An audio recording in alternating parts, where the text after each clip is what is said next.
Brand new programming on Unity Radio Online. This is Unity Radio Online and you're joined here with presenters Drifty and Emma Francisque. Right now we're joined by Godwin Lawson's mother. How are you doing? I'm very well, thank you. So we're at the foundation today, Godwin Lawson Foundation. Could you tell us a bit about that? Okay, so today is Godwin Lawson Memorial Tournament, and Godwin Lawson Foundation was set up in 2010, just after Godwin died. And the aim of the foundation is to tackle knife crime using sports and encouraging young people to acknowledge their skills and talents and helping them to overcome any barriers.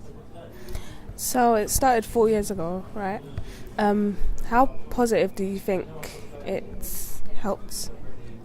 How much do you think it's helped young people since then? Yeah, I think the workshops has made. Oh, sorry. Who do I speak to? It's cool. Okay, sorry. I think the workshops has made a really big impact in terms of awareness and young people actually understanding the consequences of knife crime and the consequences knife crime can have on the community and the family. So that's made a big impact in terms of the workshop that we do. The other impact that is made is actually the memorial tournament that we have on a yearly basis, that we actually try to encourage young people from different postcodes to just come and enjoy football and build their team spirit and break down any barriers that they've got. And finally, one positive thing that's come out this year is the Peace Ambassadors. So we have got a group of young people together who are going to be peace ambassadors for the local community and just helping to build peace in the local community. And Tottenham are actually supporting those young people, so that's good. Do you think if more young people was to participate in the foundation itself, knife crime will be down? I think definitely. I think the more young people that we get to engage positively and the more young people that we teach, then obviously they would have an awareness and they would know the consequences, and hopefully inevitably they wouldn't go carry a knife or join gangs, because they will be able to see a better pathway and they will know their skills and talents, and hopefully they will follow those. So the whole point of holding the knife and stuff, what do you think is the real issue for why youngsters feel the need to actually carry one? I mean, there's so many various reasons why young people choose to carry a knife. I have actually interviewed quite a lot of people, and some people carry a knife for security, safety. Some people carry a knife because their friends are carrying knives. Some people carry knives for protection. There are so many different reasons why young people may decide to carry a knife. So I think the most important thing to do and the most important thing to address is actually finding out why they're carrying a knife, and then we can actually have a look at how we can actually help them. So a lot of people actually consider it to be influences such as either family background, older brothers, peer pressure, the environment they live in, even music stars. What's your view on that? Ooh. Say that again, sorry. My mind just went to him. It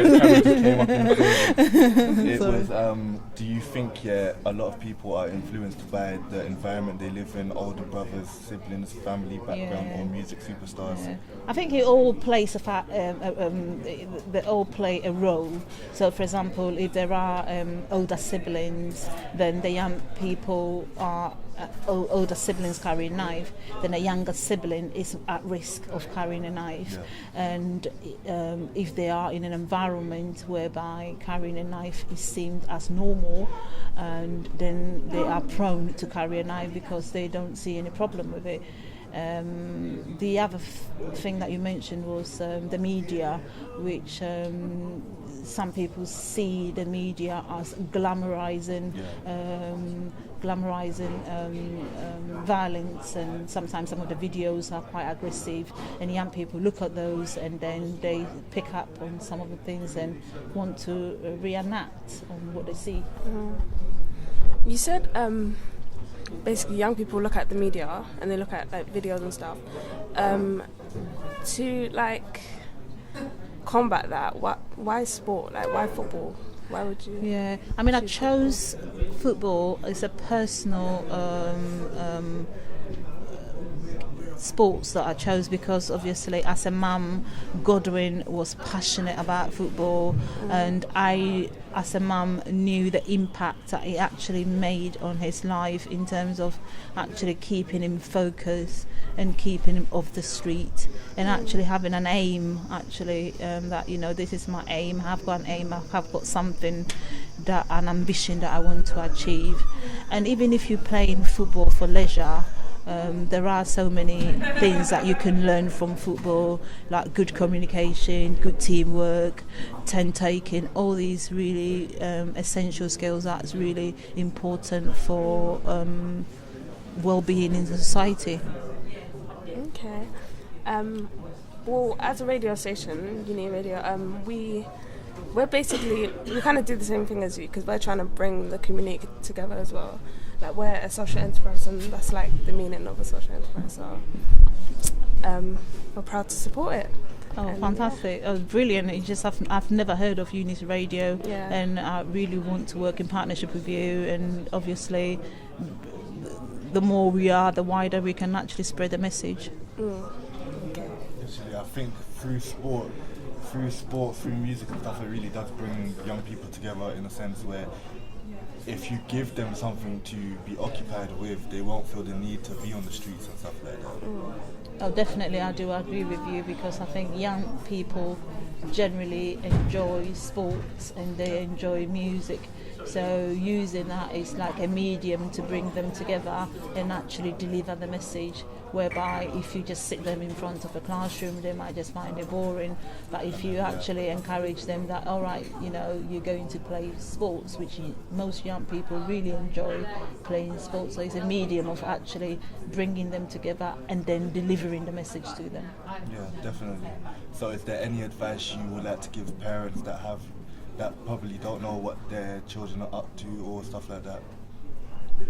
I think as a parent, communication is the key. It's just really talking to your children and finding out where they are. And I know sometimes it's difficult because they might not even tell you where they are, but it just actually persevering. And if you are really struggling as a parent, there are help out there. You don't have to go through it alone. There are really a lot of network out there. There's a lot of support groups out there that could actually help you and your children overcome the difficulties. Yeah, well, this is Uni Radio here, and you heard it here first on Uni Radio Land. Thank you for having an interview with us. Thank you. It's been a pleasure having you. It's a pleasure knowing about your radio station. Thank you. Brand new programming on Unity Radio Online.